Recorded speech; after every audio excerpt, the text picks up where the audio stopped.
Views expressed on the following program are not necessarily those of WPSL. However, we are the ones who've encouraged you all along to like and share them on social media and with all your friends and neighbors, because if it's happening on the Treasure Coast, it's happening on the Sue Ellen Sanders Show.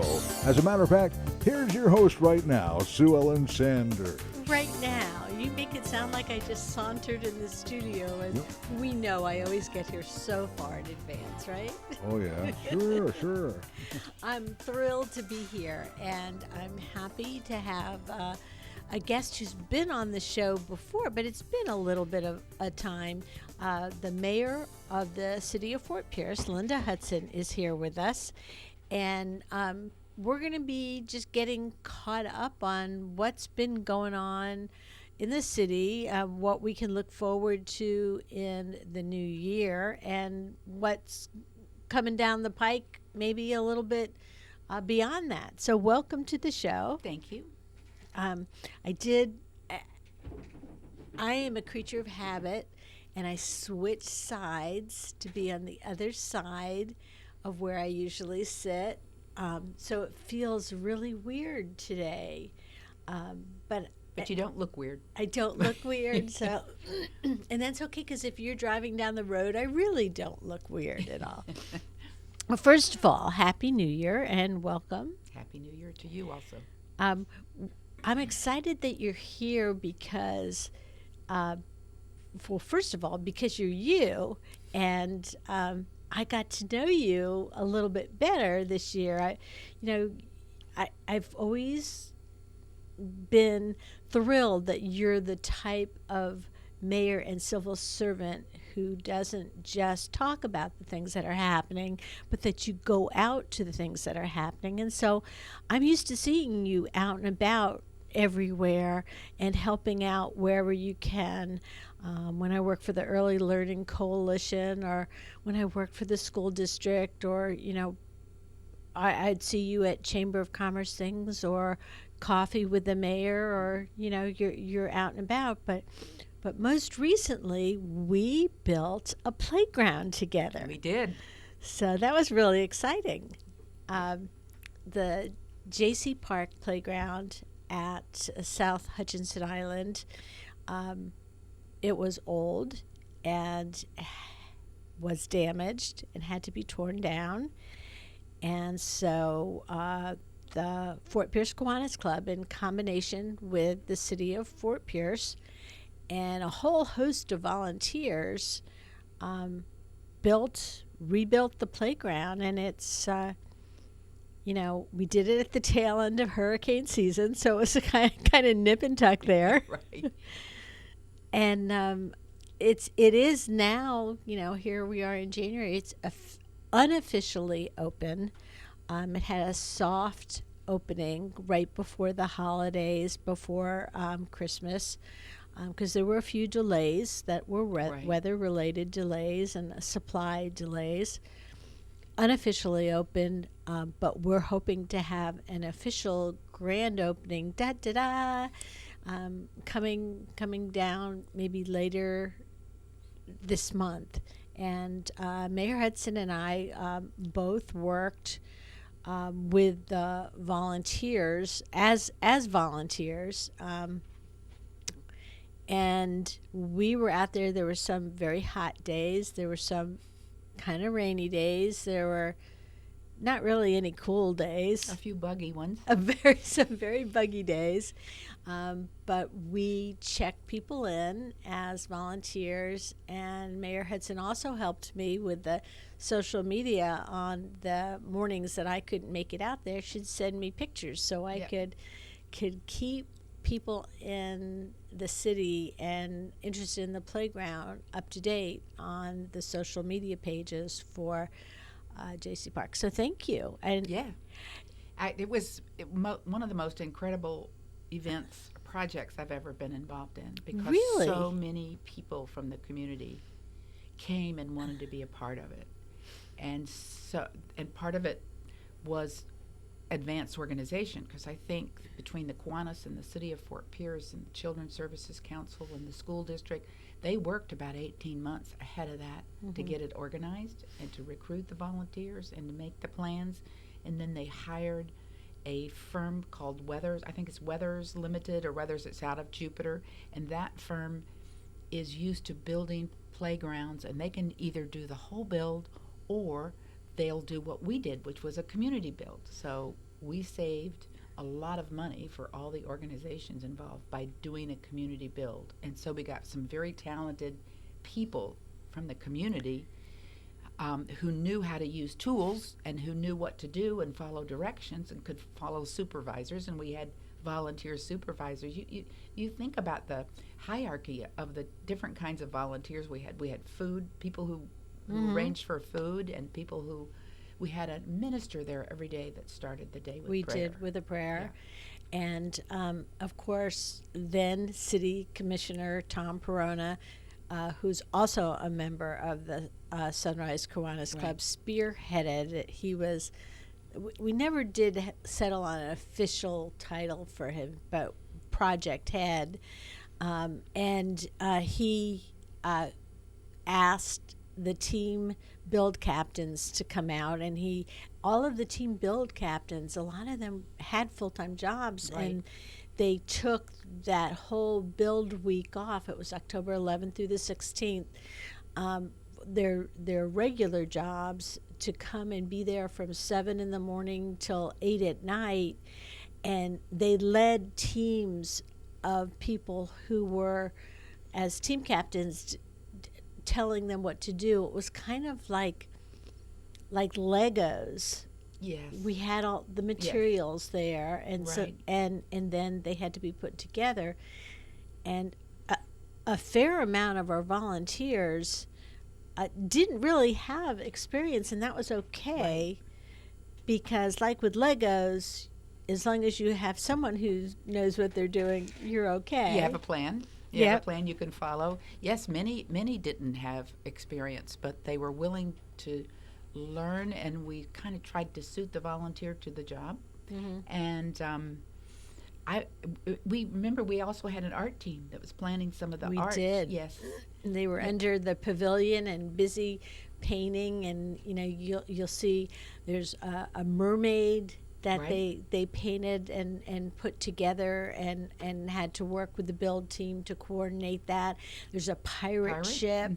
There's a Coast Guard ship, and a lot of other really neat things that were going on. And of course, your friend and my friend, Michelle Franklin, who's also property appraiser, above and beyond, because she was tasked with gathering the volunteers, and all together, she asked everybody she knew, and that's a lot of people. Yeah. And there were probably 700 to 800 different volunteers, many of them coming out. Once they came out at the beginning of the week, when you came out the first time, you wanted to keep coming out. It was because it was fun, and you felt like you were part of something important. And Michelle went to a lot of different groups and clubs and asked them to come. And school, you remember the high school kids that came? Yeah. Many high school kids that came, teams. Well, she had, and IRSC also had, had their, I know their volleyball team was doing all sorts of little chants while they were doing it. And John Carroll and LPA had teams out there, and youth leadership and IRSC's student government, and a lot of different organizations. Project Lift had a crew of kids out there. And they came more than once. Oh, they were out there almost every weekday. Right. And then, construction companies like R.K. Davis, they closed their office one day and brought their whole crew out to work on it. And the fire district? The fire district. And they also sent volunteers to be on hand to help out if somebody was injured too. They did. Yes. And they sat next to us, the volunteer tank. And, just because I would say part of it was good luck and part of it was because everybody paid attention to to all the details. We really didn't have to use them. I think we had one person step in a hole that was dug. I was just amazed it wasn't me. Right. Thank you for doing that for me, right? Yes. And then a couple people struggled a little bit with the heat. Yeah. But the cool thing is that everybody got, as Mayor Hudson said, everybody got together for a common goal to rebuild the playground at J.C. Park on South Hutchinson Island. And the material that was used is material that is going to last for 25 years or more, maybe. Yes. And there's a little zip line out there, and there's... It's all access to. Yeah.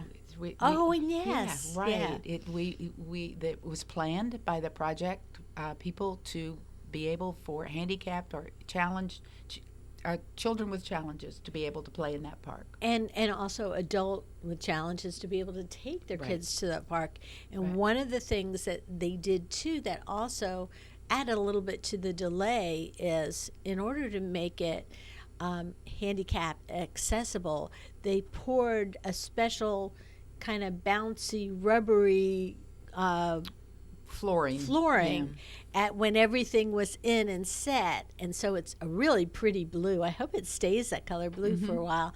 But also you're able to roll wheelchairs on it, where if you've ever tried to roll a wheelchair in the mulch or deal even with or with crutches or anything like that, it's very, very difficult. So it is all special needs accessible, including even the zip line.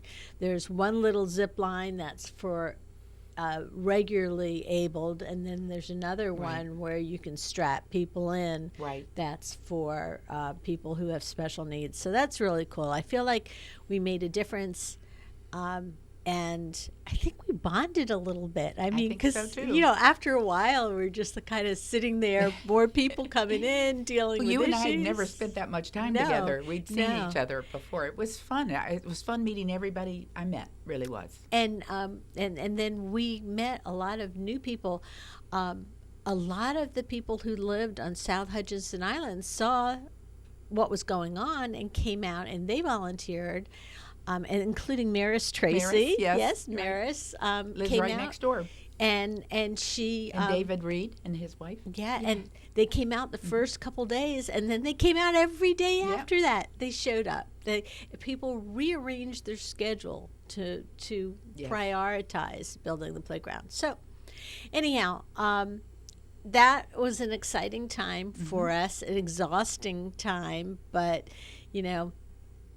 I feel like, there's still pickets that are for sale. Yes. If you want to be a part of, this playground that's going to last forever, people can purchase pickets. And I know during the holidays, a lot of people bought pickets too, and have them engraved. For other names, Yeah, with your family's name or your grandchildren or something like that.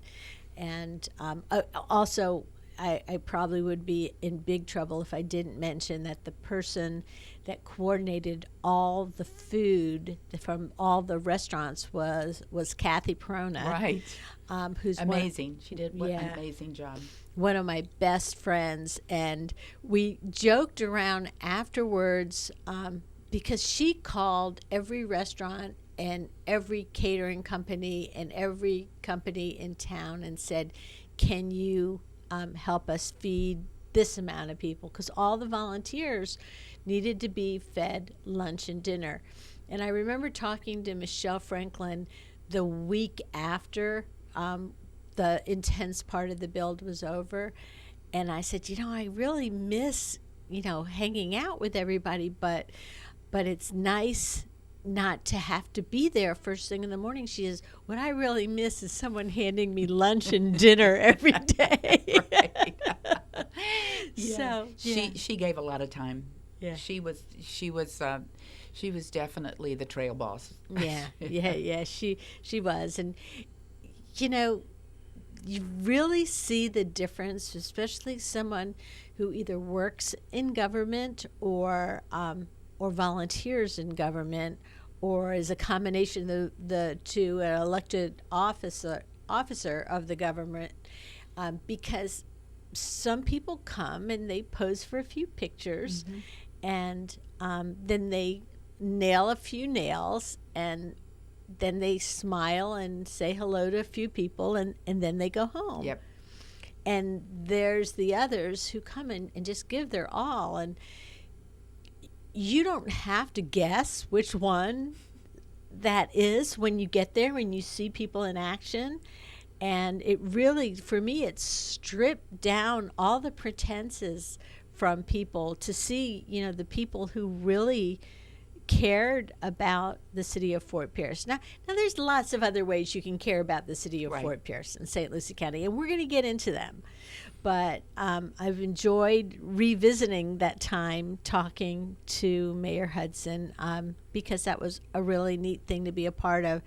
There are so many other projects and ideas and ways that people who live in St. Lucie County can be a part of, its growth and beauty and continued the best case in all aspects. You can serve on committees. You can go to events.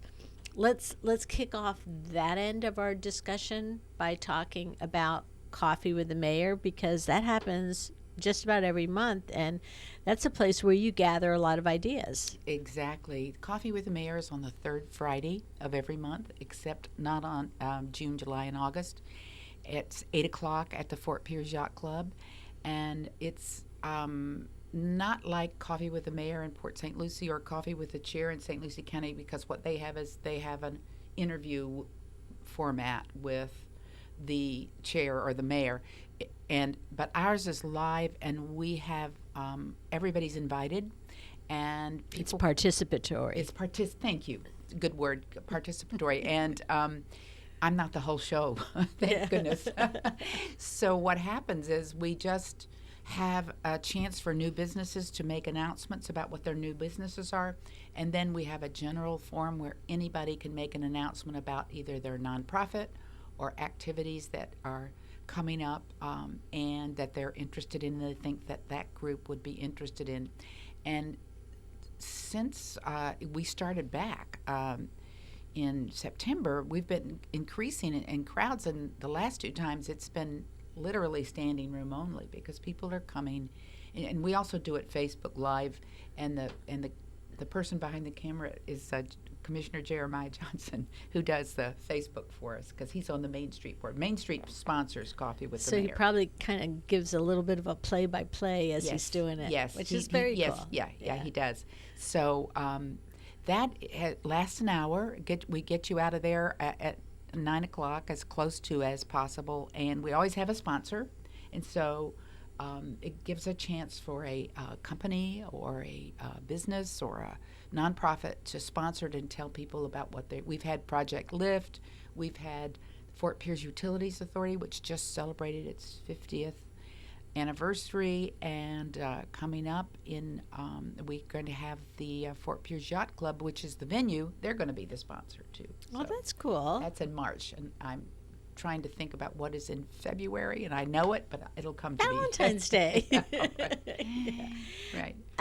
So, when you go to Coffee with the Mayor, you can just go and sit and listen and hear everything around you, or you can be as participatory as you'd like to be. Right. I know the years that I taught downtown, I used to bring my junior class. Yes.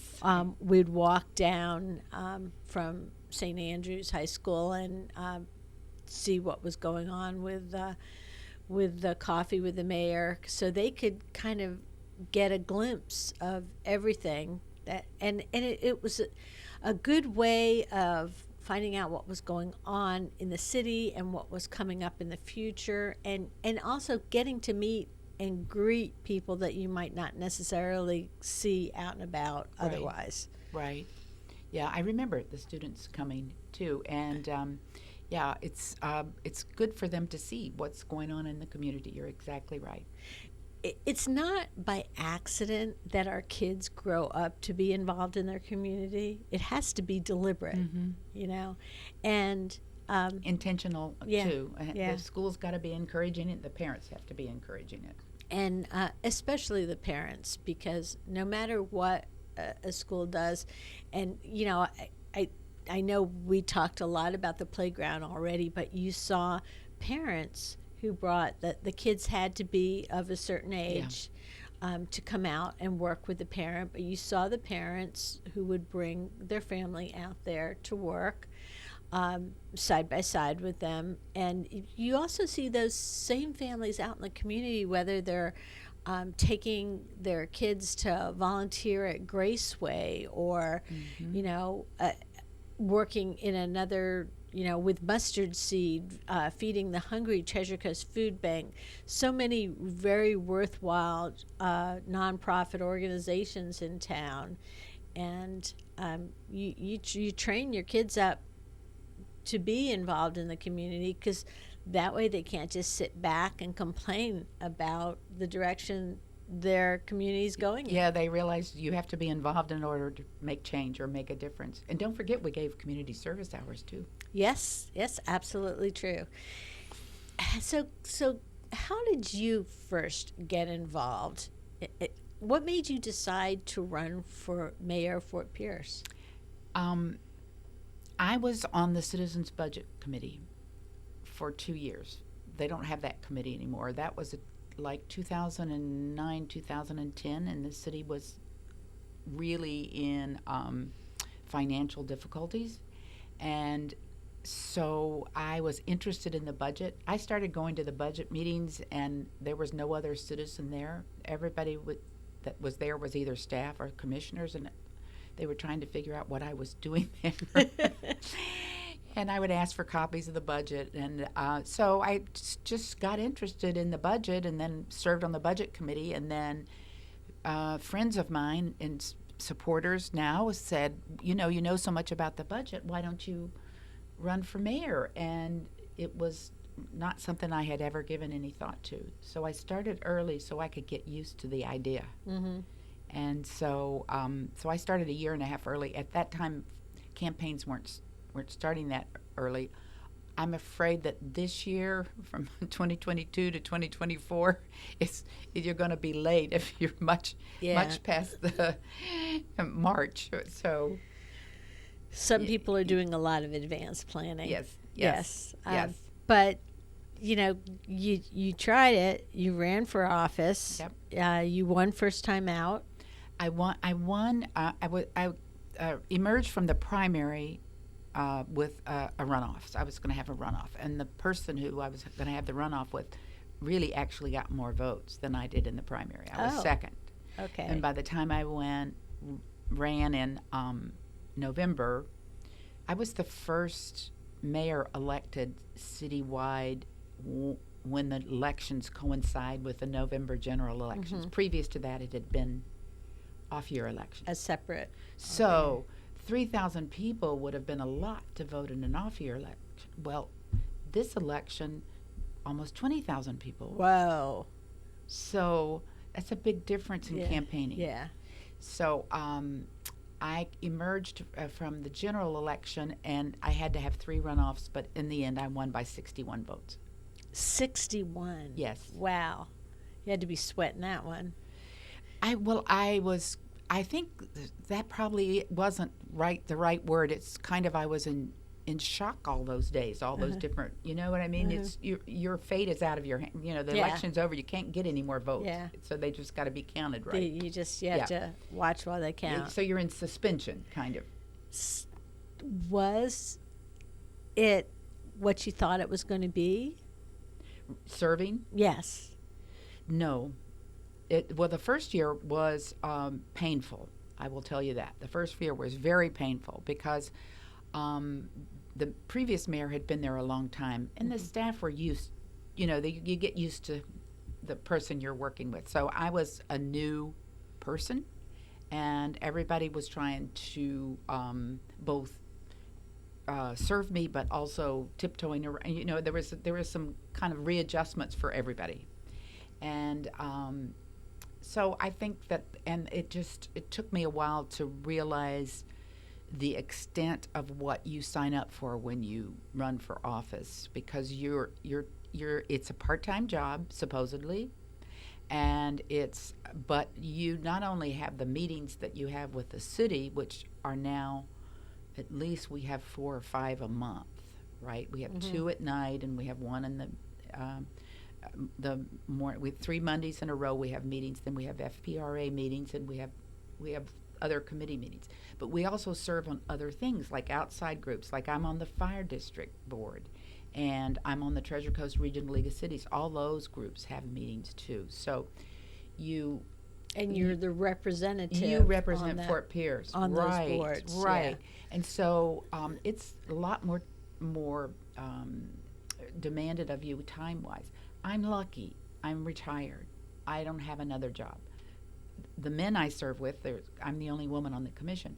They all have other commitments that help them earn a living. Some of them have their own businesses, and some of them have jobs. So I work full time at this job in my mind, even though it's supposed to be a part-time job. But that's because I choose to do that, and I enjoy it. Do you recommend, or how do you recommend, if someone wants to get involved?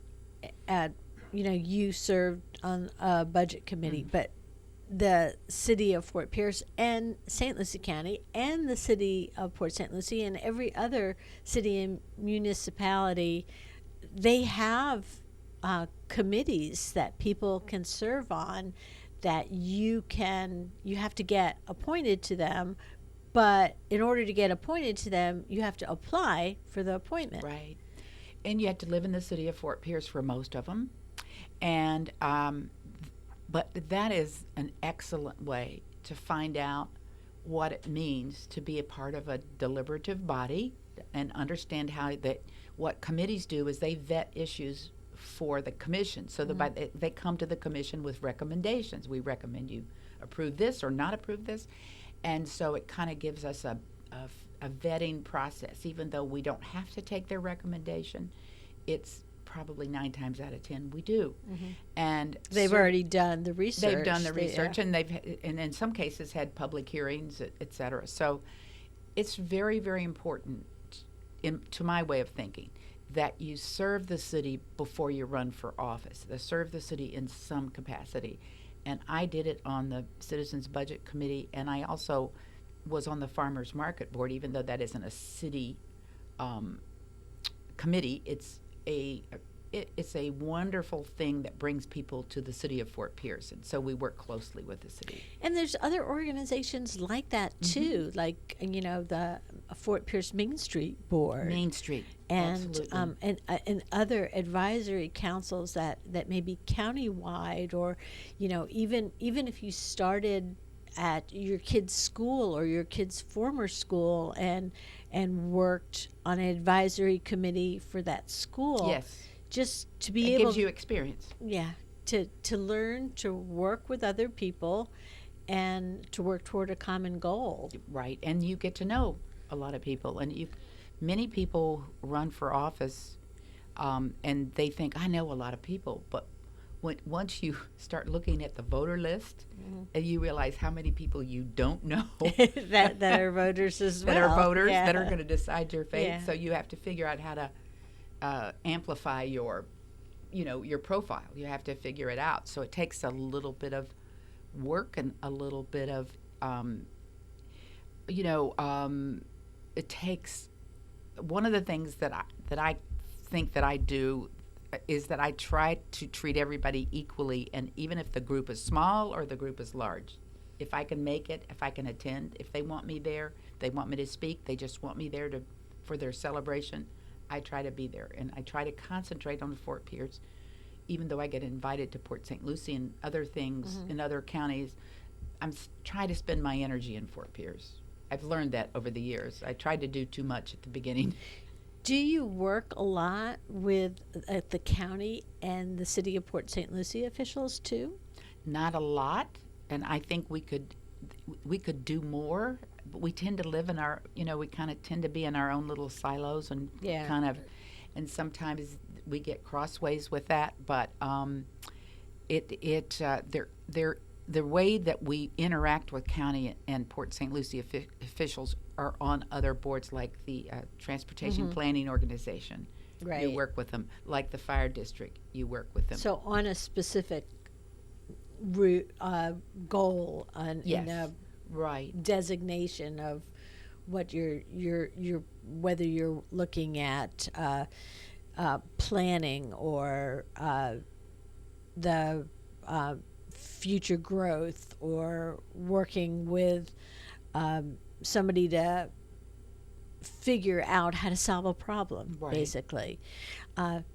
What do you think some of the biggest challenges that you've had to work with so far have been? The biggest challenges, I think, is just learning what you can and you can't do legally or according to the charter. So one of the things you have to do is follow the Sunshine Law. And so Sunshine means you can't get in a room, you can't be in a room of any size discussing an issue if another commissioner is in there, unless it's a publicly noticed meeting.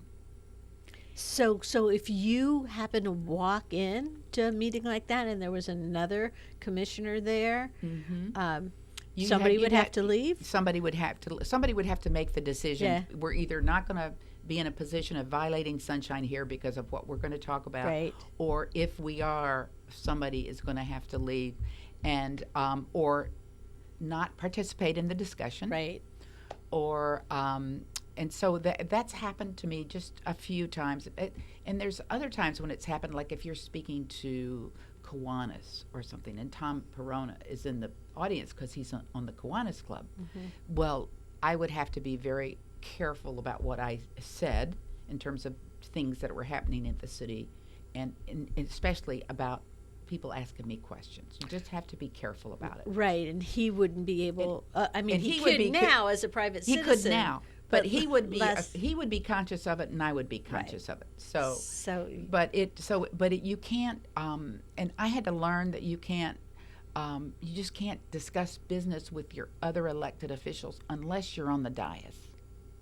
And a lot of people don't realize that. And a lot of people don't realize that. That would be a challenge for me, too. That would be. Because I'm used to talking about whatever I want, whenever I want, however I want. Well, you have to have discipline in this job.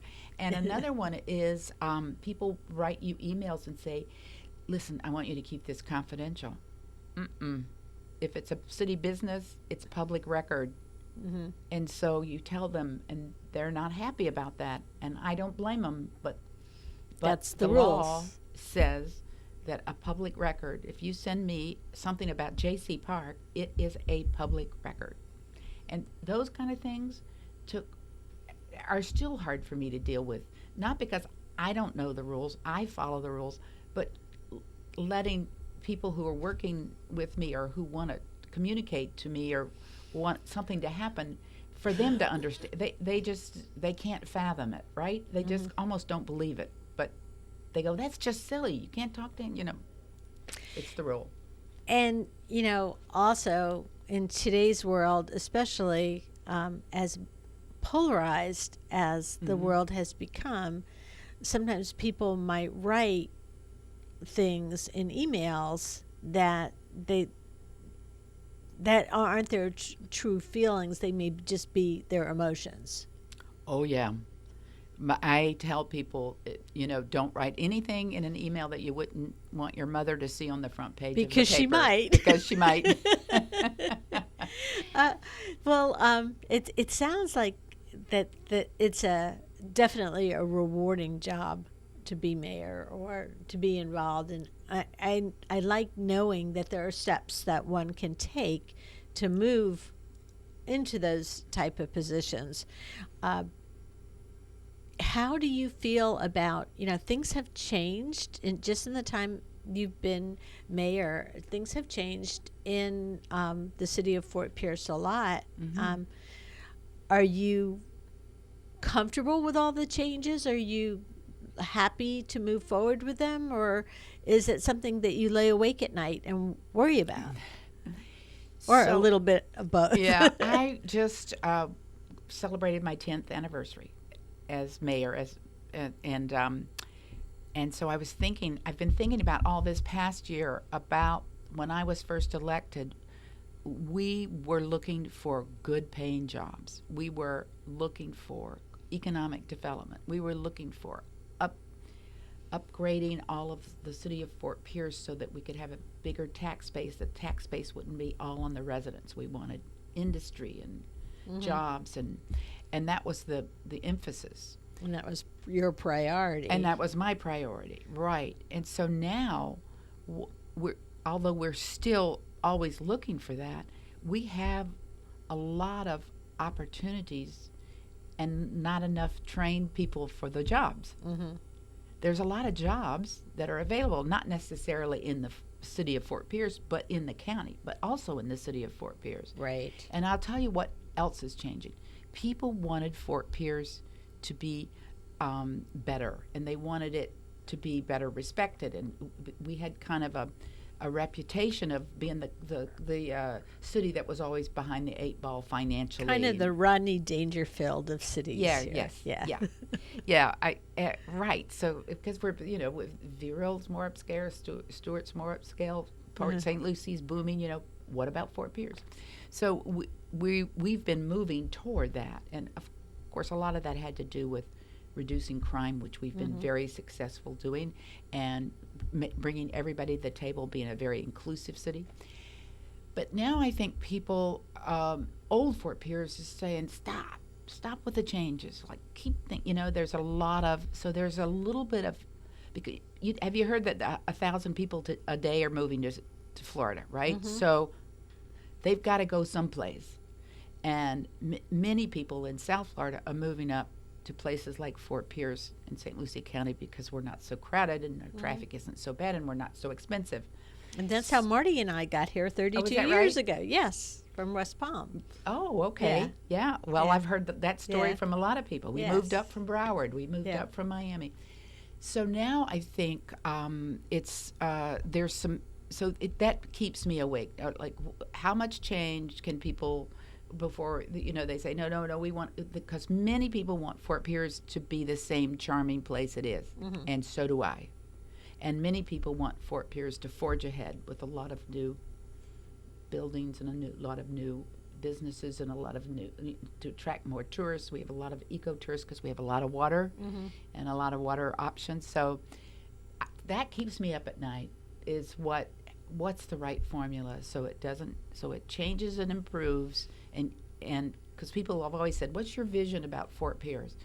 And I don't like those vision questions, because here's how I answer. I want everybody who lives here to feel safe, have a good job, live a happy life, have good schools, have great opportunities, and feel like this is a great place to live. Whatever that means for Whatever them. that is, right. And so I think that's the challenge for Fort Pierce right now, is keep the small town charm, but improve everybody's lives and make this a very wonderful place to live. What are some of the things that we're doing to do that? So what are some of the new things or old things? So one of the things, Fort Pierce worked closely with the Economic Development Council. And between the two organizations, they bring opportunities for us here. So all along, we've brought new businesses, like the business at the port, which not only director, which was a county, but I'm thinking of the outfit that makes the makeup, which is kind of Radical Cosmetics. We started bringing businesses like that here, businesses to the airport, businesses to the. Now we have King's Landing going in downtown, which is going to be a hotel, for sure, a hotel, and condos and some other businesses. People are very, very worried about the changes that's going to bring. But we have always said, as a city, we want a downtown hotel. So that's what we're concentrating on. I'm not crazy about everything in King's Landing, but the hotel is the most important part to me. The port is important, and the jobs that go along with that. And then we're moving the wastewater treatment plant, and that's been 20 years in the making. And so once that's going to change the whole landscape. Yes, once that's off the island, that will change the whole landscape. And so we have things like the downtown farmers market and the Sunrise Theater that have revitalized downtown. Mm-hmm. And you know all the good things, Sailfish and Pier Cider and all the good places that are downtown for young people to go to. Mm-hmm. And so we're trying to make Fort Pierce a place where everybody can have a good time, and for tourists. So we're doing a lot with ecotourism, and one of the most recent things we're doing is we're spending a lot of staff time and community time improving the corridor of Orange Avenue, because that has been something that people have said, you get off at Orange Avenue and you don't like the way Fort Pierce looks. That's so funny that you say that, because 32 years ago, I was engaged to be married to Marty, and he had moved up here with Dick Hellstrom in the engineering firm, and he was living on North Hutchinson Island in the Sands. And the first time I came up to visit him, knowing that I was engaged to him and that we were going to get married and I was going to move up here, I got off I-95 on Orange Avenue and drove over and went, oh my goodness, Marty, what have you done? What have you done to me? Because I didn't know about all the wonderful things that Fort Pierce and Saint Lucie County had to offer. All I saw was how it looked, the landscape of how that looked on Orange Avenue. Right. And, you know, I had to stay because I was marrying a man who had already moved up here. But a lot of people, if they don't, then that could discourage them. Correct. So I do understand that priority. Yes, and we've got a citizen-driven association that is Pat Murphy is heading up, and he's going around to the property owners and saying, you know what, you need to clean up the way you look. We're trying to improve Orange Avenue. We want to make this a really great way to enter Fort Pierce. And we've got a paint program going on that if a business wants help to paint its exterior, we can help them paint. They have to be eligible, and they have to have skin in the game.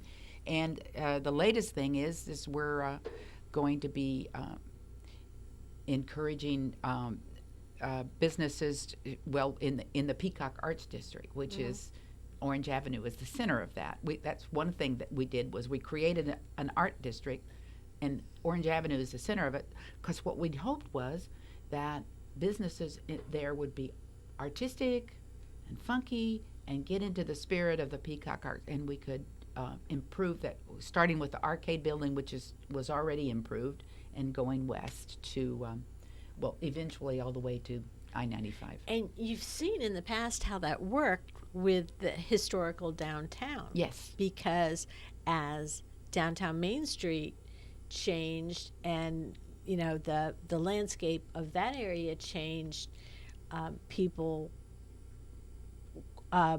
businesses invested, improved, and enhanced, people visited, enlarged, yes. Right. And so now it's you're catching, just trying it's catching. to spread the yes. So the Orange Avenue corridor brings people into off I-95, but the other thing that brings people here are the different types of events we have, including our farmers market. Right. So people get to see our quaint, friendly downtown area when they come up to one of the best farmers markets. Number one Yeah. in the state. Number one, and it's been number one for a while, because we keep our costs low for our vendors, and then they're able to, and we get people coming from all over the Treasure Coast and beyond just to go to our farmers market, because the venue is so great, and there's music, and you not only have fresh fruits and vegetables that you can buy to take home, but you can also have a breakfast sandwich and listen to the music. And it's not 8 a.m. to noon every Saturday, and without having any bricks and mortar, we bring we estimate somewhere between 3,000 and 6,000 a Saturday, every Saturday. And not to mention the fact that as you're shopping, whether you're shopping for plants or, the crafts that are nearby as well, or just enjoying the music, you have this beautiful winds and that view, an incredible view that is an unspoiled view. Right. Yeah, right there at the marina. Right. And then you have downtown businesses that benefit from the market. Some of those businesses say that's their busiest day because people come downtown for the market, and it's really more like an outing. We call it a Saturday morning tradition. You don't have to even shop. You can just go down there and listen to the music and walk around. Yeah. It's a great place to bring your dog, your leashed dog. Your leashed dog. And then you have, other things, other types of events. When the Manatee Observation Center opened, I can remember being at SeaWorld for something with my young family at that time and having somebody go, "Oh, that's so cool," and thinking to myself and literally having to put a hand over my mouth to keep from saying, "Oh my gosh, what we have in Fort Pierce is so much bigger and better than this manatee exhibit that you're seeing here. We have the manatees, and we have all the education and the information and the gift shop, and then you have the Smithsonian, and you have the Historical and the Museum. Bacchus Museum. The Bacchus Museum. And you have the art scene in Saint Lucie County and in Fort Pierce. You do have the Sunrise Theater. Right. There's so many wonderful cultural aspects of the city that are right there, that whether you have people that are just coming in and visiting you, or whether they're thinking about moving here, and that's why it's so important to get that hotel in the center of downtown, is so when people come to visit for different reasons, they get to see everything that's there. Yep, exactly. It's very important. It's kind of kept things from happening in downtown. For instance, certain meetings, smaller meetings, to meet in downtown, where you can do it in other little Florida cities. Like I went to Fort Myers. It's a little bit bigger, but they have a hotel downtown. And what it brings, it brings shoppers, it brings visitors, it brings business people. So let's talk about the port, because there are a lot of changes that have happened over the 10 years that you've been mayor. Yes. And there are a lot of things that will happen in the future. We just have 5 more minutes, and obviously I hope to have you be able to visit frequently, and we can talk about I'd like to come back, everything. because we haven't gotten to a lot, have we haven't, and I'm sorry, but I've learned so much. And Don't be sorry. I hope that people it. who are listening to the show too have also learned so much about the big picture. But with the port specifically, and with the ships, what do we have that's going to be happening soon in regard to development? The port is now operational, and director is operating it, and that took the county buying the land, and that was a birthing process that lasted for a while. Yeah. So the yachts are starting to come, and people are starting to notice them. And once that happens, then there will be ancillary other jobs and other opportunities. So I think the port is kind of the linchpin of the port. It's one of 15 seaports in Florida, right? And it was the one that was the most inactive. It was nowhere. So getting it active was a real boon to Fort Pierce. And the city helped put in all the infrastructure ahead of time, and that brought that brought them yeah to you. that brought and Director is a very fine company who's just celebrated its 75th anniversary. So it's just now starting to make an impact. And so I think the biggest things about the port are yet to come. Port jobs and other businesses that support things that are needed at the port. So coming up over the next month, we just have a few more minutes, and so I know that there's some things that are coming up over the next month. You know, first of all, well, we've already mentioned Coffee with the Mayor, which is on the third Friday Yeah. at 8 a.m. at Fort Pierce Yacht Club. Right. And if you just put that on your calendar or listen to Commissioner Jeremiah Johnson's Facebook Live, you could even check that out. Yep. You find out a lot about the different things that are going on. Right. And I'm excited about Saturday. This Saturday is History Festival, which is sponsored by the Indian River Magazine, and it's the 100th anniversary of the Sunrise Theater, 100th anniversary of Lincoln Park Academy, and he's going to have a presentation on those three. There's going to be it's right in front of the Sunrise Theater, starting at 9 a.m. on Saturday morning till 1, I think.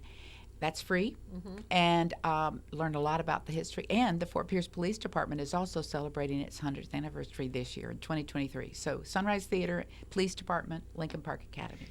So this will be the kickoff this weekend, Yes. but you're going to be hearing about a lot all of year other long, events. all year long. And Martin Luther King activities are coming up on Monday. We have a big parade, and so we got that's. So the parade is downtown, or no? The parade is on 25th Street. Right? Parade is on 25th. Starts at Avenue M and goes all the way to south of Okeechobee. One of the best ways that you can get all of the information is you can follow the social media for the city of Fort Pierce. Yes. And so even though we're running out of time now, I want to make sure that we talk about that there's Instagram and Facebook both with the city of Fort Pierce. You can sign up for committees. You can do a lot of things if you interact with Facebook, and if you go to our webpage too.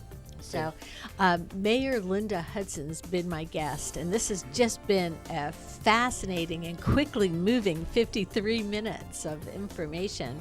And please, I hope that you'll come back on a regular basis, and we can talk about all the different things that are going on in the city of Fort Pierce. Of course, you can also check Main Street Fort Pierce too, and get some of the downtown Fort Pierce things.